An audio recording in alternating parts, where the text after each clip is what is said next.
Kepala Dinas Pendidikan Kota Makassar Aci Soleman dicecar pertanyaan dan sorotan seputar sistem penerimaan murid baru atau SPMB 2025. Kejadian ini berlangsung saat rapat dengar pendapat atau RDP bersama Laskar Merah Putih atau LMP Sulawesi Selatan dan Ormas Resopa. RDP ini difasilitasi Komisi D Bidang Kesejahteraan Rakyat DPRD Makassar, Jalan AP Petarani pada Kamis 31 Juli 2025. Masalah dugaan pungli atau pungutan liar beberapa sekolah, jual beli seragam di sekolah, penambahan kuota rombel hingga masalah pengadaan seragam gratis dibahas di rapat tersebut. Perwakilan LMP Sulsel Anton memaparkan ada beberapa kecurangan diduga terjadi dalam proses domisili. Seperti yang terjadi di SDN Impres IKIP di Jalan AP Petarani, ada siswa yang lolos jalur domisili padahal kakaknya terdaftar di Kecamatan Manggala. Karenanya, ia mempertanyakan validitas dan mekanisme verifikasi domisili yang digunakan oleh Dinas Pendidikan. Selanjutnya, SDN Monginside SMP 2 Makassar dan beberapa sekolah lainnya diduga melakukan jual beli seragam sekolah, padahal praktek ini telah dilarang.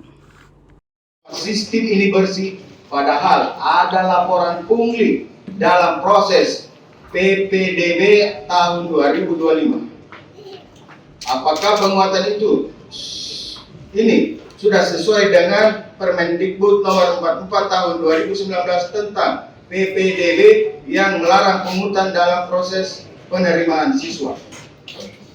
Apakah bentuk pertanggungjawaban kepala dinas terhadap pungli tersebut jika terbukti? Adanya beberapa kasus di mana pihak operator penerima sekolah melakukan tindak manipulasi data dengan mengurangi nilai skor calon siswa sehingga peserta tersebut tidak lulus. Bagaimana struktur pengawasan input data dalam sistem PPDB saat ini? Apakah sistem ini dilengkapi sistem enkripsi, audit, trial, dan akses terbatas? Harus ada langkah-langkah konkret yang bisa diambil oleh Dinas Pendidikan untuk bagaimana menampung anak-anak kita yang tidak tertampung di sekolah-sekolah kita. Sebelum SPMB dilaksanakan, kami sudah berkoordinasi dengan teman-teman di Dinas Pendidikan dan sudah memikirkan apa yang Ketua tadi sampaikan bahwa permintaan untuk penambahan kuota di setiap sekolah. Tetapi perlu saya sampaikan bahwa kondisi saat ini tidak seperti lagi kemarin-kemarin, karena Makassar itu menjadi perhatian khusus dari kementerian karena permasalahan 1.400 anak-anak kemarin yang hampir tidak bisa mendapatkan dapodik karena ada kesalahan administrasi yang dilakukan. Oleh karenanya kita sudah mengupayakan langkah-langkah itu, kita sudah sampai di kementerian dan insya Allah tinggal menunggu keputusan dari kementerian terkait penambahan yang kita maksud. Tapi kan kita ini di kota tentunya tidak bisa melakukan intervensi kepada kementerian. Kita masih harus menunggu regulasi dan tahapan-tahapan yang ada di sana, nanti dijelaskan oleh Ibu Kadis terkait yang lebih lanjutnya. Bahwa memang terkait dengan pungli ini sesuai dengan keputusan Presiden nomor 10 bahwa tidak ada penjualan lagi di sekolah, dan ini kita harapkan juga seperti itu. Selanjutnya adalah terkait dengan spesifikasi harga dalam penjualan seragam. Ini perlu kami sampaikan bahwa harga yang tadi Bapak maksud 180 itu tidak sesuai, mohon maaf. Yang ada di DPA kami itu 170 dan harga nego ini pun berdasarkan harga perkiraan. Jadi ada harga perkiraan yang telah HPS istilahnya, dan itu harganya tidak 180. Harga perkiraan 172 dengan 170 itu pun sudah ditekan lagi harganya, Bapak Ibu sekalian. Ya.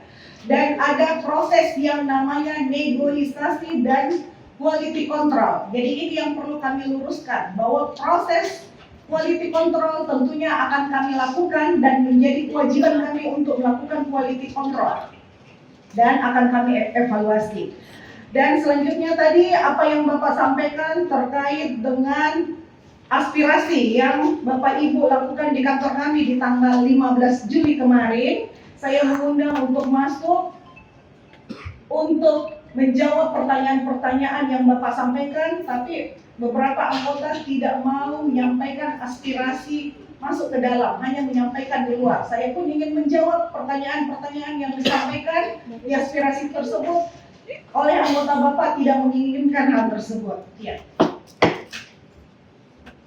Dan perlu kami sampaikan juga Pak Ketua Komisi beserta anggota Dewan yang terhormat terkait dengan penambahan rombel, ini yang perlu kami luruskan. Bahwa sistem cut off yang sekarang, kalau Bapak bilang tadi dari Pak Resopa bahwa ini gampang, tinggal negosiasi apa dan segala macam, mohon maaf. Ini perlu kami luruskan bahwa tahun lalu 1.400 murid masuk lewat jalur solusi. Ini yang tidak diinginkan sama sekali dengan adanya sistem SPMB sekarang. Ini sesuai dengan Juknis nomor 3 tahun 2025 terkait dengan sistem penerimaan murid baru. Jadi tidak ada lagi yang dinamakan jalur solusi. Dan oleh anggota Dewan yang terhormat memfasilitasi kami dan memberikan rekomendasi. Jadi ini perlu juga saya sampaikan di sini, di forum ini, bahwa oleh anggota Dewan memberikan rekomendasi kepada kami untuk penambahan kuota. Kalau rombel yang Bapak maksud tidak ada lagi penambahan rombel, ini ketegasan dari kementerian. Download Tribun X sekarang, menghadirkan lokal menjadi Indonesia.